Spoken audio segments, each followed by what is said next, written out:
Assalamualaikum warahmatullahi wabarakatuh. My name is Siti Zubaidah binti Ahmad Hazin. I will present Daur Tsani for Pengantar FIQH.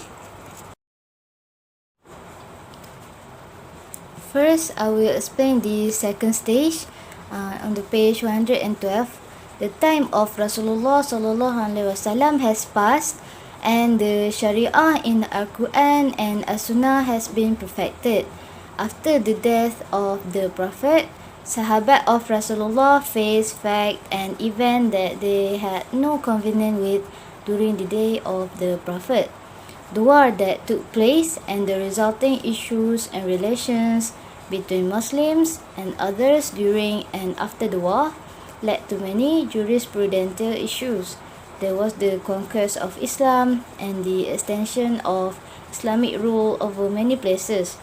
There was a Muslim relationship with the people of the country, and each of country has its custom, traditions, and systems. All this led to the emergence of new issues and issues that required knowledge of Sharia rulings in it.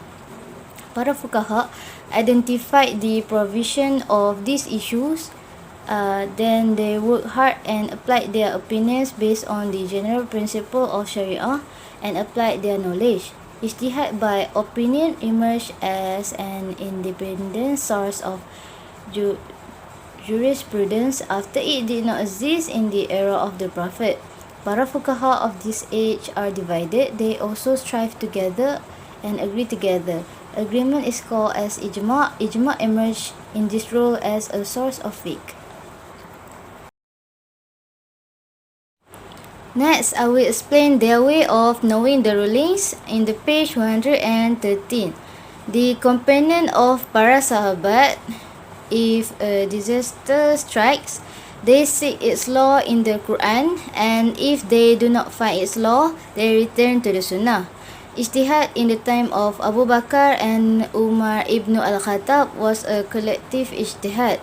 It's in the form of meeting.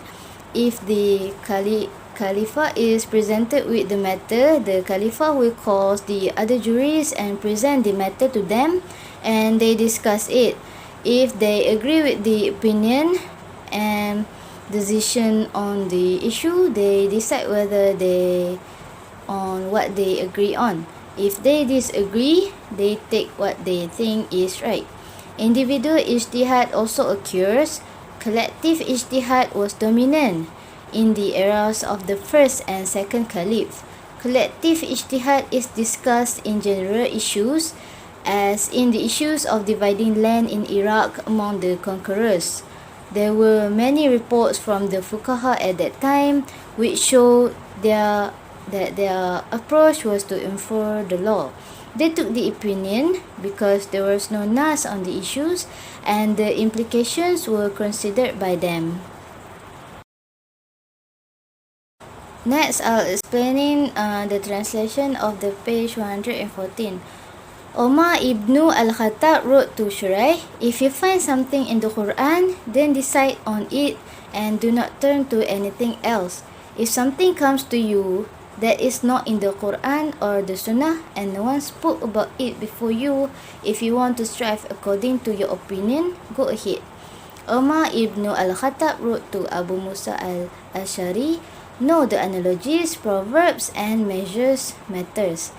Abdullah bin Mas'ud said, whoever among you is presented with a decree, let him decide what is in the Quran, and if it is not in the Quran, then it need to be judged according to what is in Sunnah. A matter that is not in the Quran, the Prophet has not decreed, in the righteous people have not decreed it. Let him strive according to his opinion, and if he doesn't do good, let the person not feel ashamed. As for what was narrated on the authority of the jurists of the companions, of them condemning the opinion, they were condemning the corrupt opinion. Next is proof of their method of knowing the hukum. The jurists of the companion, those are the rightly guided caliph following Quran and Sunnah. There is no doubt that this approach is the right approach. And this is indicated by, first, regarding referring to Quran and Sunnah, there are many verses that necessitate needing to following what is stated in them. Secondly, as for ijtihad by opinion, it is indicated that the Prophet have done things that have no revelation wahyu upon him. Nabi Muhammad authorized his companion, those sahabat, to strive, berusaha. This is based on hadith Mu'ad bin Jabal. Next, explaining the translation of the page 115. Determination through the Quran and Sunnah, making that decision is to look after people to keep away from evil. If a problem arises that has no stipulation in the Quran and Sunnah, the decision is concluded based on its importance. In 130 point, what is meant by opinion? We say that the companions made ijtihad and used their opinion in matters that was not stated in the Nas. Then what is meant by opinion? Opinion, as Imam Ibn al-Qayyim said, what the heart sees after contemplation, to know the right aspect of what is contradictory. One's heart should not say something that is not there. It is not what a person said about what he feels and his opinion. Opinion requires through thoughts and reflection. First, the opinion is defined by names like qiyas, al-masali, al-mursala. This is clear from the issue on which they refer to as opinions. The issues that related to analogy, such as taking responsibility in inheritance, exhibit shortcomings to those who have hypotheses by analogy. Ibn Abbas said that Prophet ﷺ forbidding the sale of food before taking it. It is by menyamakan that of everything as food. This expression of Ibn Abbas shows it is taken by analogy. And point 131, their attention to justifying the decision is to safeguard the ummah. The diversity of the views of these juries is based on their judgment, and the reason for their decision are for the common good of the ummah. Next, I will explaining the translation on the page 116. On that basis, they do not apply some of the stipulated provisions due to the loss of the causes or the non-fulfillment of the conditions for the validity of the law, even though it seems that these conditions are met, or for the purpose of prevention and warning, so as not to fall into mistakes. Their ijtihad, based on what was mentioned, also encourage them to formulate new rules to achieve benefit and ward off evil. Next is, among the laws contained in Nas and not applied are the following. The part of their hearts being reconciled. The text of the Quran that those whose hearts are reconciled should be given a share of zakat. Zakat is for the poor and for the needy and for those employed to collect, and for those whose heart will be brought together, for Islam and for slaves and for those in debt and for those on the way of Allah and for the travelers to do an obligation by Allah. Allah is all-knowing, all-wise. Surah At-Tawbah, ayat 60. Next is, in the time of Umar ibn al-Khattab, nothing was given from zakat to those who were called, those whose heart will be brought together. This procedure from Caliph Umar ibn al-Khattab does not mean cancelling the tax, but rather mean not applying it because the application requirements are not met and nothing is applied and the tax is cancelled. It is not for Umar or anyone other than Umar to invalidate the text of the Quran. Next is, this means that the Muslim of his time would increase in number to strengthen their power and become a strong and feared state, led to the strengthening of Islam. This applies especially to groups of people whose heart, because of their weak Islam, need to be reconciled or strengthened for Islam. Next, I will explaining on the page 117. First, what Umar ibn al-Khattab did was related to the conditions for the application of Nas, and it does not at all indicated the abolition of Nas.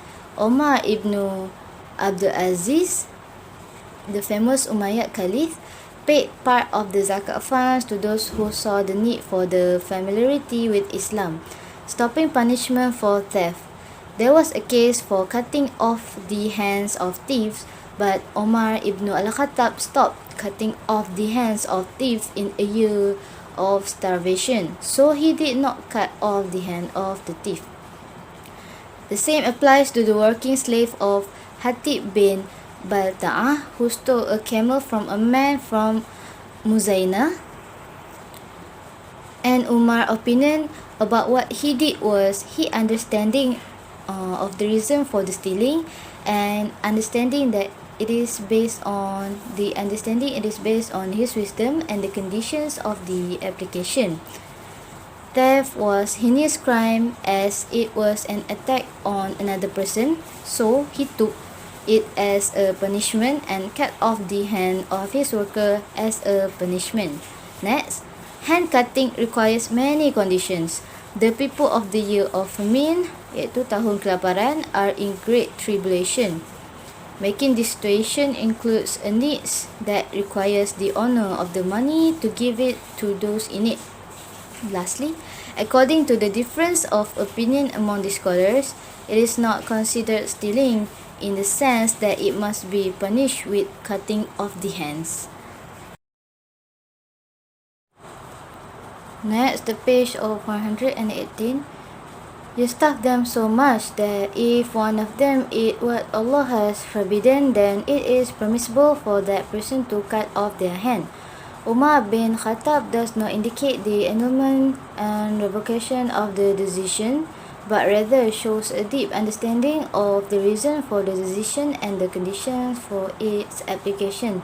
After that, the invalidation of the decision in a certain event does not mean that the decision is annulled, but it means that the conditions for implementation in the event are not fulfilled.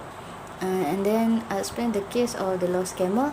The lost camel, as described in the correct hadith, Zaid bin Khalid asked the Prophet, "What about a lost camel?"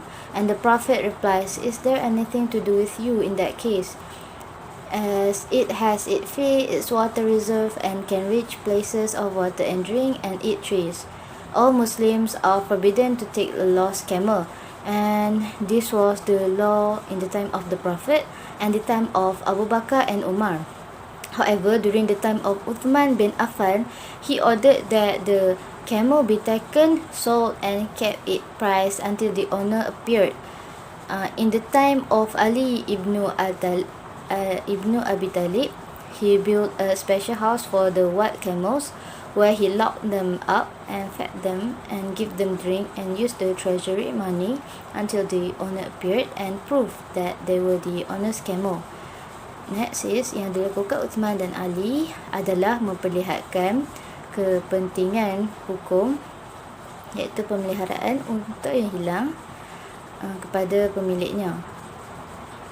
Leaving the camel without taking it, so the owner will come and take the camels. However, by leaving the camel there, will be feeling of worry that an evil hand will take the camel.